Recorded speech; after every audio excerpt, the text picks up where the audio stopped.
Good morning student. शुरू करते हैं आज का सेशन और अपने चैप्टर वैल्यूएशन ऑफ गुडविल को आगे बढ़ाते हैं।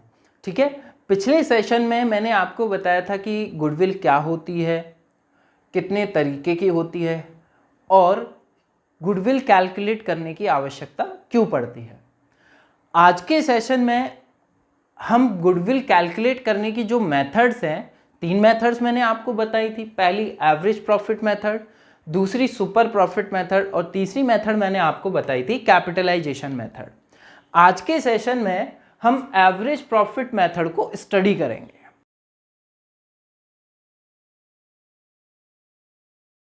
कैसे हम एवरेज प्रॉफिट मेथड के आधार पर वैल्यू ऑफ गुडविल कैलकुलेट करते हैं, ठीक है, वो हमें आज इस सेशन में जानना है। जैसा कि बेटा नाम से क्लियर होता है कि इस मेथड का आधार क्या है, एवरेज प्रॉफिट। तो एवरेज प्रॉफिट के आधार पर ही हमें यहाँ गुडविल निकालनी है और सबसे पहले एवरेज प्रॉफिट ही कैलकुलेट करना है।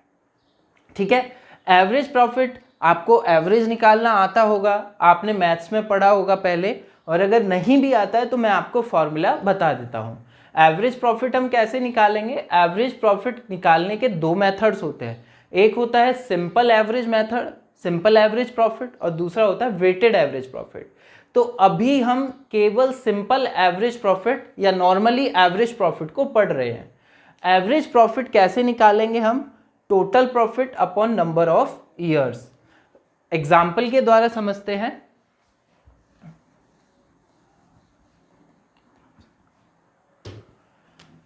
एग्जाम्पल है बेटा, आपको 4 साल का प्रॉफिट देके रखा है। आपको फर्स्ट ईयर का प्रॉफिट देके रखा है 20,000 रुपये। आपको सेकेंड ईयर का प्रॉफिट देके रखा है 30,000 रुपीज़। आपको थर्ड ईयर का प्रॉफिट देके रखा है 40,000 एंड आपको लास्ट ईयर का फोर्थ ईयर का प्रॉफिट देके रखा है 50,000। आपको 4 साल का प्रॉफिट देके रखा हुआ है और आपसे बोला गया है कि एवरेज प्रॉफिट निकालिए। तो आप कैसे निकालेंगे एवरेज प्रॉफिट? आप चारों साल का प्रॉफिट टोटल करेंगे। तो 30 और 20 50 और 40 90 और 50 1,40,000। तो 4 साल का आपने टोटल प्रॉफिट निकाला। एवरेज प्रॉफिट कैसे निकालेंगे? एवरेज प्रॉफिट बराबर, मैंने फॉर्मूला लिखा हुआ है total profit upon number of years. यही फॉर्मूला हम अप्लाई करेंगे। टोटल प्रॉफिट कितना है? 1,40,000। ओके, 1,40,000 का total profit upon number of years. Number of years कितने हैं बेटा? नंबर ऑफ ईयर्स है 1 2 3 4। 4 से भाग करेंगे, हमारा एवरेज प्रॉफिट कितना हो जाता है? 35,000। आप 1,40,000 को 4 से भाग करोगे, कितना आएगा? 35,000। आपका एवरेज प्रॉफिट आ गया। ठीक है, हमने पहला स्टेप था कैलकुलेट करने का एवरेज प्रॉफिट, वो कर लिया। आपने average profit, simple average profit निकाल लिया। अब दूसरा स्टेप हमारा क्या कहता है कि आपको गुडविल कैलकुलेट करनी है। गुडविल कैसे कैलकुलेट करेंगे? जो भी आपका एवरेज प्रॉफिट है उसको मल्टीप्लाई कर देंगे नंबर ऑफ ईयर्स परचेज से। अब ये नंबर ऑफ ईयर्स परचेज क्या होता है sir? Number of years purchase का मतलब होता है बेटा कि जो बिजनेस हम परचेज कर रहे हैं या जो बिजनेस की गुडविल हम परचेज कर रहे हैं, उस गुडविल का फायदा हमें फ्यूचर में कितने सालों तक मिलने वाला है, उसको हम कहते हैं नंबर ऑफ ईयर्स परचेज। तो ये हमें कैलकुलेट नहीं करना, एज्यूम नहीं करना, ये हमें क्वेश्चन में देके रखा होगा। आपके लिए ये क्वेश्चन में देके रखा जाएगा, इसलिए आपको पैनिक करने की ज़रूरत नहीं है कि सर हम इसको कैसे निकालेंगे। सिंपली आपको क्वेश्चन में देके रखा होगा और आप क्या करेंगे? एवरेज प्रॉफिट को गुडविल निकालने के लिए यूज़ करेंगे।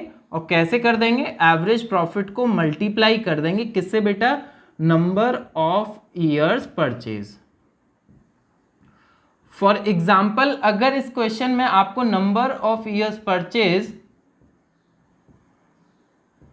आपको 2 देके रखा है, तो आप क्या करेंगे? एवरेज प्रॉफिट 35,000 है और इसको मल्टीप्लाई कर देंगे बेटा 2 से। तो ये कितना हो जाता है? 70,000 हो जाता है। हमारी गुडविल निकल के कितनी आ जाती है? 70,000। बेहद आसान है। आपको सबसे पहले एवरेज प्रॉफिट निकालना है, बहुत आसान, total profit upon number of years. और फिर उस एवरेज प्रॉफिट को मल्टीप्लाई कर देना है नंबर ऑफ ईयर्स परचेज से। नंबर ऑफ ईयर्स परचेज आपको क्वेश्चन में दे के रखा होगा। ठीक है बेटा, बेहद आसान है, लेकिन एक छोटी सी जो बात है वो हमें ध्यान में रखनी है। क्या ध्यान में रखनी है? पहली ध्यान में रखनी है बेटा, अगर इस प्रॉफिट में, इन प्रॉफिट्स में कोई भी एबनॉर्मल प्रॉफिट, एबनॉर्मल प्रॉफिट का मतलब क्या है सर? एबनॉर्मल प्रॉफिट का मतलब है बेटा ऐसा प्रॉफिट जो बिजनेस एक्टिविटीज से जनरेट ना किया गया हो, जो अदर देन बिजनेस एक्टिविटीज से जनरेट किया गया हो। जैसे फिक्स असेट को बेचकर, किसी इन्वेस्टमेंट को बेचकर, किसी इन्वेस्टमेंट पर हमें इंटरेस्ट मिला हो। तो इस तरीके की जो इनकम्स होंगी, जो प्रॉफिट्स होंगे, जो हमारे बिजनेस की एक्टिविटी नहीं है। देखो एक एग्जांपल से समझाता हूं। मेरा बिजनेस है टायर सेल करने का। मैं टायर सेल करता हूं और टायर सेल्स करने से मुझको जो भी प्रॉफिट होता है वो मेरा नॉर्मल प्रॉफिट है। लेकिन मैं अपनी बिल्डिंग बेच देता हूं और उससे मुझे प्रॉफिट होता है। मैं अपना पुराना फर्नीचर बेच देता हूं, उससे मुझे प्रॉफिट होता है, तो उसको हम एबनॉर्मल प्रॉफिट कहेंगे। रेगुलर एक्टिविटीज से होने वाले प्रॉफिट को हम नॉर्मल प्रॉफिट कहते हैं। नॉर्मल बिजनेस एक्टिविटीज से होने वाले प्रॉफिट को हम नॉर्मल प्रॉफिट कहते हैं। और जो हमारा बिजनेस नहीं है, उसके अतिरिक्त अगर किसी एक्टिविटी से हमें प्रॉफिट होता है तो उसको हम एबनॉर्मल प्रॉफिट कहते हैं। ओके बेटा, तो एबनॉर्मल प्रॉफिट को जनरेट करने में बिजनेस की गुडविल का कोई रोल नहीं होता। जो एबनॉर्मल प्रॉफिट होता है उसको जनरेट करने में बिजनेस की गुडविल का कोई रोल नहीं होता। इसलिए हम गुडविल कैलकुलेट करते समय अगर प्रॉफिट में कोई एबनॉर्मल प्रॉफिट जुड़ा हुआ है तो उसको हम लेस कर देंगे। क्या कर देंगे? एबनॉर्मल प्रॉफिट्स को लेस कर देंगे। ठीक है बेटा। दूसरा, सर जैसे प्रॉफिट होता है लॉस भी तो हो सकता है एबनॉर्मल। बिल्कुल हो सकता है।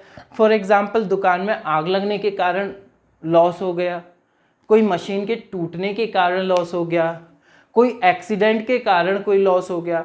तो बेटा एक्सीडेंट किसी के भी साथ हो सकता है, उसमें गुडविल का कोई रोल नहीं होता। अब ऐसा नहीं है कि किसी की गुडविल अच्छी है तो आग कहेगी चलो इसके बिजनेस में लग जाते हैं, नहीं। गुडविल का रोल ना तो एबनॉर्मल प्रॉफिट्स में होता है और ना ही एबनॉर्मल लॉसेस में होता है, इसलिए हम इनको हटा देते हैं। अगर प्रॉफिट जोड़ रखा है तो उसको माइनस कर देंगे, और अगर कोई एबनॉर्मल लॉस घटा रखा है, अगर कोई एबनॉर्मल लॉस घटा रखा है तो उसको हम क्या कर देंगे? ऐड कर देंगे। ठीक है, अगर एबनॉर्मल प्रॉफिट जोड़ रखा है तो उसको क्या करना है बेटा? एबनॉर्मल प्रॉफिट जोड़ रखा है तो उसको घटा देना है, और अगर कोई एबनॉर्मल लॉस घटा रखा है तो उसको हमें वापस जोड़ देना है। ठीक है, रीजन मैंने आपको बता दिया। अब आपकी बुक से कुछ प्रॉब्लम्स ले लेते हैं, ठीक है, जिसमें हम सभी तरीके की प्रॉब्लम्स लेंगे और वेटेड एवरेज प्रॉफिट को थोड़ी देर बाद समझाएंगे। पहले प्रॉब्लम्स ले लेते हैं सिंपल एवरेज प्रॉफिट मेथड की, उसके बाद हम वेटेड एवरेज प्रॉफिट मेथड ले लेंगे। सबसे पहली प्रॉब्लम है आपकी बुक से, टीएस ग्रेवाल सर की बुक से। मेरे पास बेटा पुराना एडिशन है,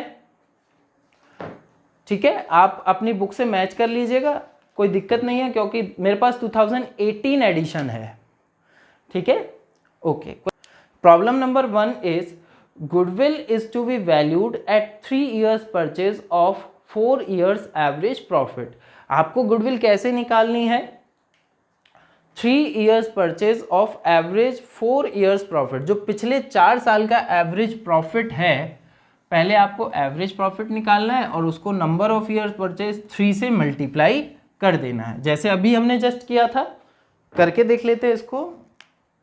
आपको 4 साल का प्रॉफिट 12, 18, 16, 14, 12,000, 18,000, 16,000 और 14,000। आपको 4 साल का प्रॉफिट दे रखा है। आप नंबर ऑफ ईयर्स कौन कौन से है? 15, 2015, 16, 17, 18। आपको 4 साल का प्रॉफिट दे के रखा है। सबसे पहले एवरेज प्रॉफिट निकालने के लिए क्या करेंगे, फॉर्मूला लगाएंगे। क्या फॉर्मूला है एवरेज प्रॉफिट का? एवरेज प्रॉफिट का फॉर्मूला है बेटा, अभी बताया मैंने, बताइए, total profit upon number of years. Okay, total profit निकाल लेते हैं। 12, 18, 30, 16, 46 और 14 60,000। टोटल प्रॉफिट हमारा 60,000 हो गया। और नंबर ऑफ ईयर्स कितना है बेटा? 1, 2, 3, 4, 4 हैं तो 4 से भाग कर देंगे।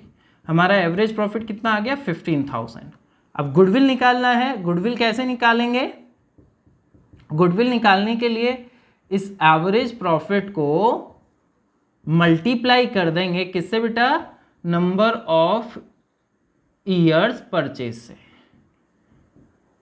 किससे मल्टीप्लाई कर देंगे? नंबर ऑफ ईयर्स परचेज से। हमारा एवरेज प्रॉफिट कितना निकल के आया? 15,000। और number of years purchase book में क्वेश्चन में देके रखा है 3, तो 3 से मल्टीप्लाई कर दीजिए, आपकी गुडविल आ जाती है 45,000। ओके बेटा, दिस इज फर्स्ट क्वेश्चन। देख लीजिए एक बार, उसके बाद नेक्स्ट प्रॉब्लम देते हैं। Now question number 2, the profit for the 5 years ending 31st March as follows. आपको 5 साल का प्रॉफिट देके रखा है 4,00,000, 3,98,000, 4,50,000, 4,45,000 और 5,00,000। Calculate goodwill of the firm on the basis of 4 years purchase of 5 years average profit. आपको क्या करना है? पहले 5 साल का एवरेज प्रॉफिट निकालना है और उसको नंबर ऑफ ईयर्स परचेज 4 से मल्टीप्लाई कर देना है, आपकी गुडविल आ जाएगी।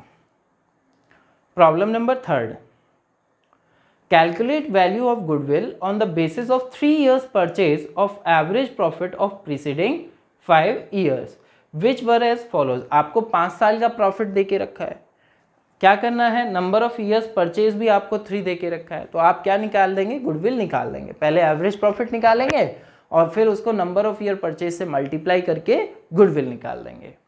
ठीक है बेटा, आगे चलते हैं। Question number 4, calculate the value of firms goodwill on the basis of 1। इसको आप खुद से कर लीजिएगा, ठीक है, हम ज़्यादा टाइम नहीं लेते, ज़्यादा लंबी नहीं बनाते वीडियो को, इंपॉर्टेंट प्रॉब्लम्स लेते हैं। Now come to the problem number 5। Problem number 5 is A and B are partners sharing profits in the ratio of 3:2. Okay. They decided to admit C is a partner from 1st April 2018 on the following terms. C will be given 2/5 share of profit. C को profit में कितना हिस्सा मिलेगा? 2/5 मिलेगा। ये हमारे काम का पॉइंट अभी नहीं है, क्योंकि अभी हमें केवल गुडविल कैलकुलेट करना है। आगे चलते हैं। Goodwill of the firm will be valued, यहां से हमारी काम की चीज शुरू हो रही है। Goodwill of the firm will be valued eight 2 years purchase. Number of years purchase कितना है बेटा? 2 years है। Okay, of 3 years normal average profit, normal average profit of the firm. Okay, आपको प्रॉफिट देके रखा है, कुछ इंफॉर्मेशन है, पहले उस इंफॉर्मेशन को ले लेते हैं। Profits of the previous 3 years ended 31st March वर 2018 का आपका प्रॉफिट है 30,000। इसमें बोला गया है after debiting a loss of stock by fire. आग लगने से आपका कोई स्टॉक का नुकसान हो गया है, कितने का नुकसान हुआ है? 40,000 का। बेटा, आग के कारण जो लॉस हुआ है वो कैसा है? नॉर्मल है या एबनॉर्मल है? सर एबनॉर्मल है। तो मैंने आपको बताया अगर कोई एबनॉर्मल लॉस है तो उसको प्रॉफिट में क्या कर देंगे? वापस से ऐड कर देंगे। ठीक है, करते हैं इस क्वेश्चन को जरा।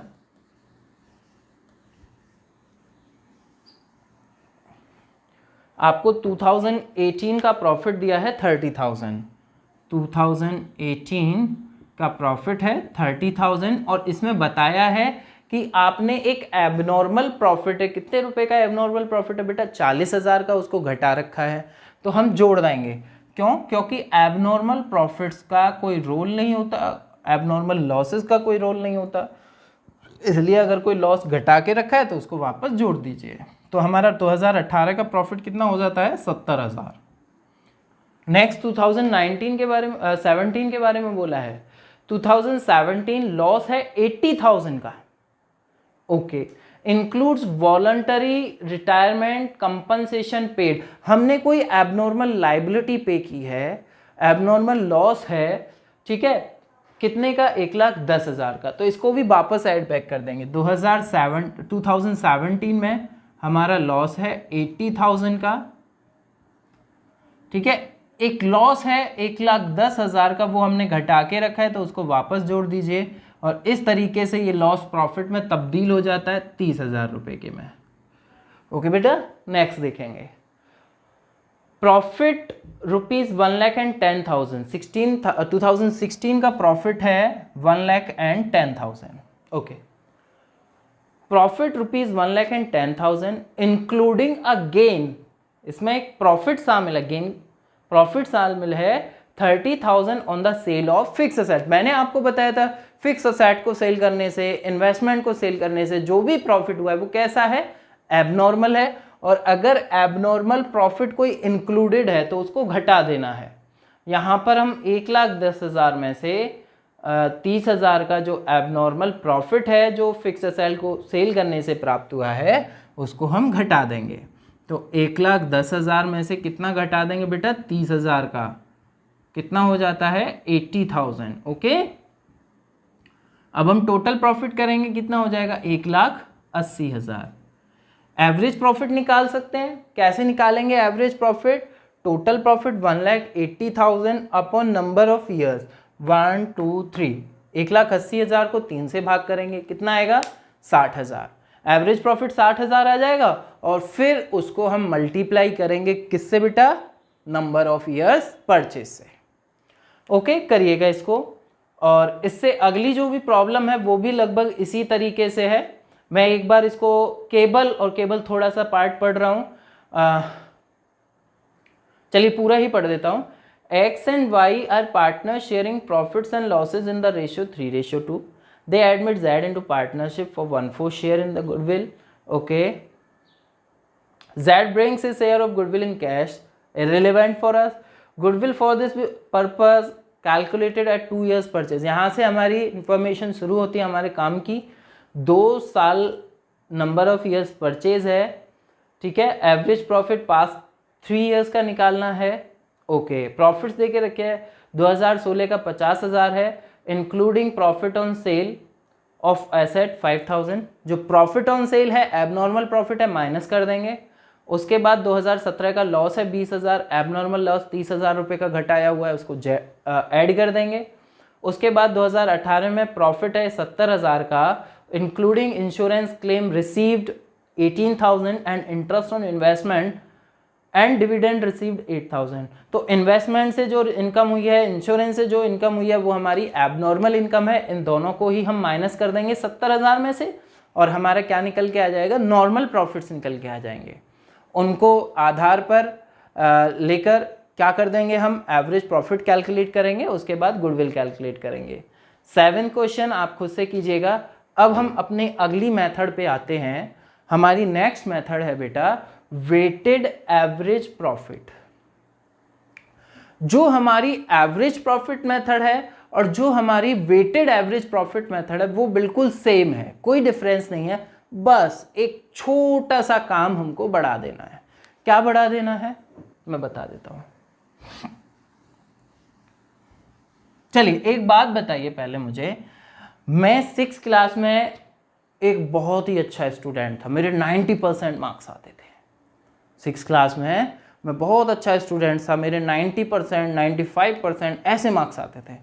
और मेरे 12th क्लास में मार्क्स आते हैं, कितने आते हैं, 60%, 59%, 65%। तो किसकी वैल्यू ज़्यादा है? अगर देखा जाए मेरी परफॉर्मेंस को, तो मेरी जो परफॉर्मेंस ज़्यादा मैटर करती है, किसके ज़्यादा मायने, करंट की परफॉर्मेंस के या फिर 6th क्लास की परफॉर्मेंस के? कौन सी परफॉर्मेंस ज़्यादा मायने रखती है, करंट की परफॉर्मेंस और 2 साल पहले 3 साल पहले की परफॉर्मेंस? ऑब्वियसली आपका आंसर होगा सर आज की जो परफॉर्मेंस है वो आपके जो है ज़्यादा अहमियत रखती है। ऐसे ही बिजनेस में होता है। कोई बिजनेस कई सालों से प्रॉफिट कमाते आ रहा है, पिछले साल उसने प्रॉफिट कमाया, पिछले से पिछले साल उसने प्रॉफिट कमाया, उससे भी पहले उसने प्रॉफिट कमाया। तो हम क्या करते हैं, किसकी ज़्यादा वैल्यू है, कौन सी परफॉर्मेंस ज़्यादा मैटर करती है? बोले सर करंट की परफॉर्मेंस ज़्यादा मैटर करती है। तो हम क्या करेंगे बेटा, जो भी हमें प्रॉफिट देके रखा होगा, मान के चलते प्रॉफिट देके रखा है 14, 15, 16 और 17, 4 साल का। यहाँ पर प्रॉफिट हुआ 10,000, यहाँ पर प्रॉफिट हुआ 20,000, यहाँ पर प्रॉफिट हुआ 50,000 और यहाँ पर हुआ प्रॉफिट 40,000। तो कौन सा प्रॉफिट सबसे ज़्यादा अहमियत रखता है? ठीक है, कौन सी परफॉर्मेंस ज़्यादा मैटर करती है? करंट की पोजीशन है हमारी 40। और कौन सी सबसे कम मैटर करती है? बोले सबसे पुरानी 10,000 वाली। तो बेटा हम क्या करते हैं, जो साल जितने पुराना होता है, सबसे ज़्यादा जो पुराना साल होता है, वहाँ से वेट देना शुरू करते हैं। क्या देना शुरू करते हैं? वेट। इसकी अहमियत को हम 1 नंबर देते हैं। 2015 का जो प्रॉफिट है, इसकी अहमियत को हम 2 पॉइंट्स देते हैं। यहाँ पर 3 वेट देते हैं और यहाँ पर हम 4 वेट देते हैं, क्योंकि ये सबसे लेटेस्ट है, सबसे ज़्यादा मैटर करता है, तो इसको सबसे ज़्यादा वेट। चूंकि ये सबसे पुराना है, सबसे कम मैटर करता है, इसको सबसे कम वेट। अब हम क्या करेंगे, प्रॉफिट इंटू वेट करके वेटेड प्रॉफिट निकालेंगे। यहाँ 10,000, यहाँ पर 40,000, यहाँ पर 1,50,000 एंड यहाँ पर 1,60,000। हमारे पास वेटेड प्रॉफिट आ गया। इनका टोटल करेंगे तो क्या आ जाएगा? टोटल वेटेड प्रॉफिट आ जाएगा। क्यों? क्योंकि इस प्रॉफिट में वेट इंक्लूडेड है। इसका टोटल करेंगे तो टोटल वेटेड प्रॉफिट आ जाएगा। कैसे करेंगे? 50, 2 लाख, 3,60,000 टोटल वेटेड प्रॉफिट हो गया। टोटल वेट कितना हो जाएगा? 1 + 2 3, 3 + 3 6 + 4 10। अगर हमें वेटेड एवरेज प्रॉफिट निकालना है तो क्या फॉर्मूला लगाना है बेटा? फॉर्मूला लगाना है sir total weighted profit upon total weight. Total weighted profit कितना है? 3,60,000।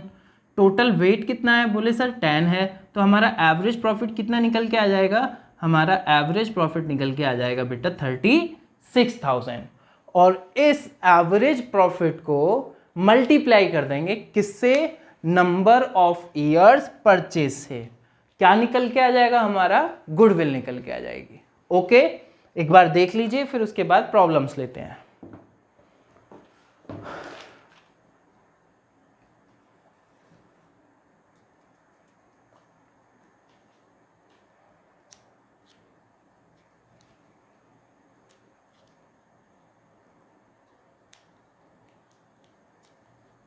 ओके बेटा, प्रॉब्लम नंबर 10 देखेंगे।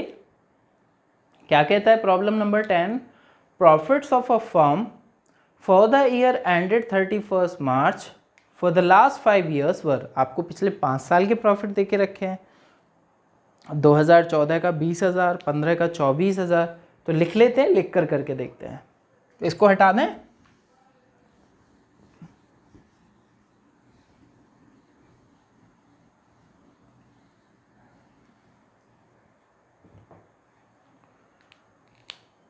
ओके, कितना कितना देके रखा है बेटा?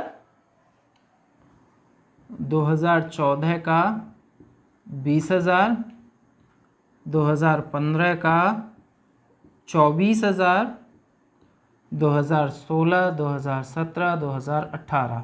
आपको 5 साल का प्रॉफिट दे रखा है।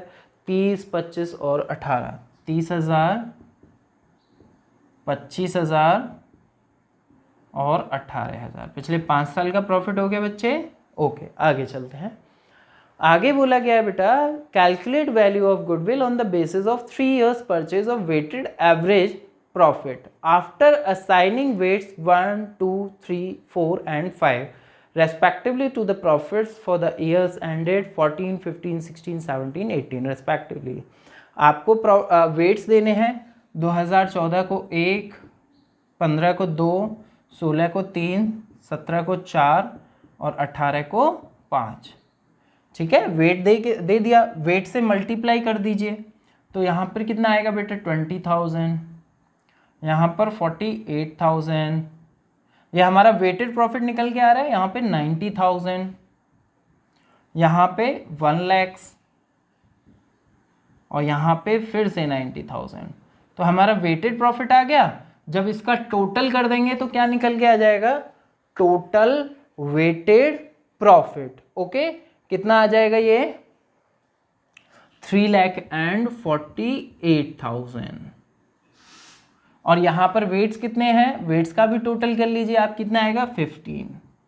एवरेज प्रॉफिट निकालेंगे, कैसे निकालेंगे, total weighted profit upon total weights, जो निकल के आएगा वो हमारा एवरेज प्रॉफिट होगा और उसको हम मल्टीप्लाई कर देंगे नंबर ऑफ ईयर्स परचेज से। ओके बेटा, आप करके देखिएगा, आपकी गुडविल निकल के आ जाएगी। इस सेशन में इतना ही, आप करके देखिएगा। और मैंने बीच में कुछ क्वेश्चंस छुड़वा दिए हैं, that is average profit with past adjustment, उसको हम नेक्स्ट सेशन में डिस्कस करेंगे। नेक्स्ट सेशन में क्या लेने वाले हैं हम, average profit with past adjustment. Most important है, बहुत ज्यादा अहमियत रखता है, ठीक है। इसको हम नेक्स्ट सेशन में डिस्कस करेंगे।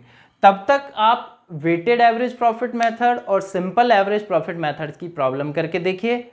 ओके बेटा, thank you and have a good day.